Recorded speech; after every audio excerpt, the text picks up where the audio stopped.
There is a peace at sunrise that surpasses all understanding. It's a renewal, a feeling that anything is possible. Peter never claimed to wake up every morning to witness the splendor of the sunrise, but on that particular day, he was there, seated at his favorite spot, overlooking Lake Quinault. Lake Quinault, nestled deep in the Olympic National Forest, was a hidden gem, a place so beautiful it felt like a secret meant for only a fortunate few. The serene waters, framed by towering trees, offered solitude and peace. It was a secret spot Peter had kept to himself for years, a place where he could enjoy the quiet and beauty of nature before the world awoke. No one else was supposed to know about it, until that day. As Peter settled into his usual spot by the lake, savoring the tranquility of the early morning, he heard a voice that broke the silence. "Is this seat taken?" Peter turned and saw a woman standing a few feet away. She wore no makeup, just a faded brown hoodie and ripped jeans, her auburn hair slightly wild from the morning breeze. There was something about her, something magnetic. She had an effortless beauty that drew Peter in immediately, even though she looked nothing like the polished women he was used to. In that instant, he knew she was different. Peter had always guarded this spot, but something about her made him want to share it. "It's a free country," he said, the words slipping out before he could stop them. The woman smiled and sat down beside him. They fell into a comfortable silence, both watching the first rays of the sun touch the water. There was something magical about the moment, an unspoken connection that went beyond words. They didn't need to speak. They shared the beauty of the sunrise without saying a single word. As the sun continued to rise, bathing the world in warm light, the woman stood, brushing dirt from her jeans. She gave Peter a brief nod and turned to walk away. Without a word, she disappeared into the woods. Peter watched her leave, a strange sadness gripping his heart. He hadn't expected to feel anything more than the usual peace of the sunrise, but her presence had stirred something within him. It was as though the moment was incomplete now that she was gone. He sat in silence for a few moments, certain he would never see her again. The thought of never sharing another sunrise with her filled him with an unexpected sadness. He had never felt this way about anyone before, and so he left the spot and returned to his life, never knowing who she was. Years passed and Peter tried to move on. He dated a few women, had first kisses, even exchanged the words, "I love you," with others. But no matter how many relationships he tried, something was always missing. He wasn't sure what it was, but he knew that he was waiting for something, or someone. He often found himself thinking about that morning, about the woman who had shared a sunrise with him.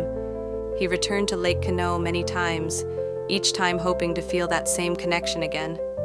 He wasn't sure what he was hoping for, perhaps just a sense of peace, but it became a ritual. He would visit, sit in silence, and watch the sunrise. It wasn't for her, he told himself, but deep down, he still hoped. Then, one summer morning, it happened again. Peter arrived early, just as the sun began to break the horizon.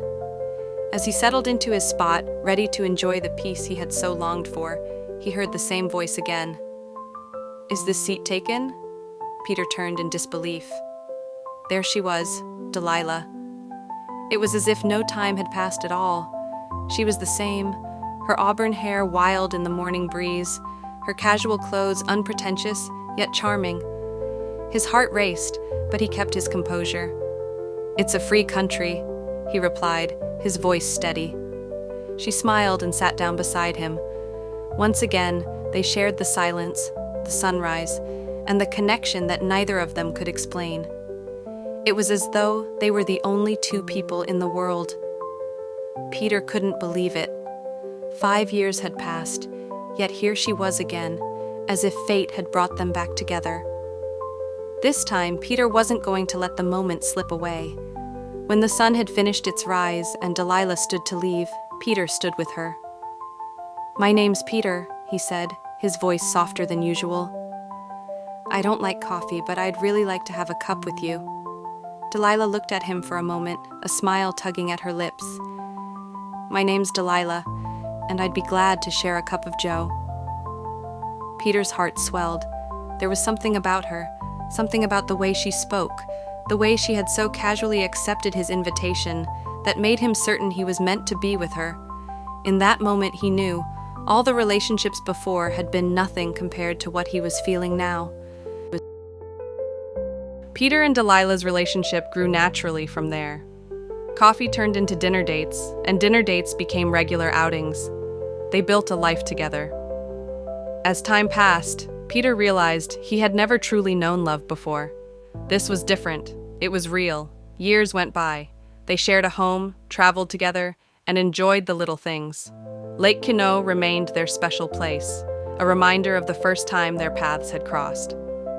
Every year, they returned to the lake, watching the sunrise in silence, just as they had on that first morning.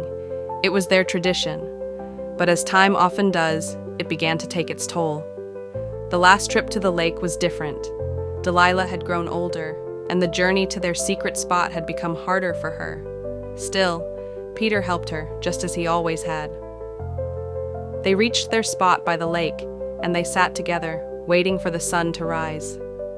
It wasn't as easy as it used to be, but the moment still held the same magic. "Would you like to share a cup of joe?" Peter asked, his voice soft and steady. Delilah smiled, her eyes full of warmth. "You know I would." That day, Peter realized that it was their last sunrise together. Delilah's health had been declining, and Peter understood that she wouldn't make the trip again. But even in that final moment, there was peace. They had shared so much, and the quiet of the morning was enough. 2 days later, Delilah passed away. Peter, devastated, remembered her last words to him. "I'll save a seat for you." He whispered the same words to her as she had said, "It's a free country." Peter returned to Lake Quinault, but this time he went at night, not wanting to disturb the peace of their secret place. As he sat by the water, the moon reflecting off the surface, he felt her presence.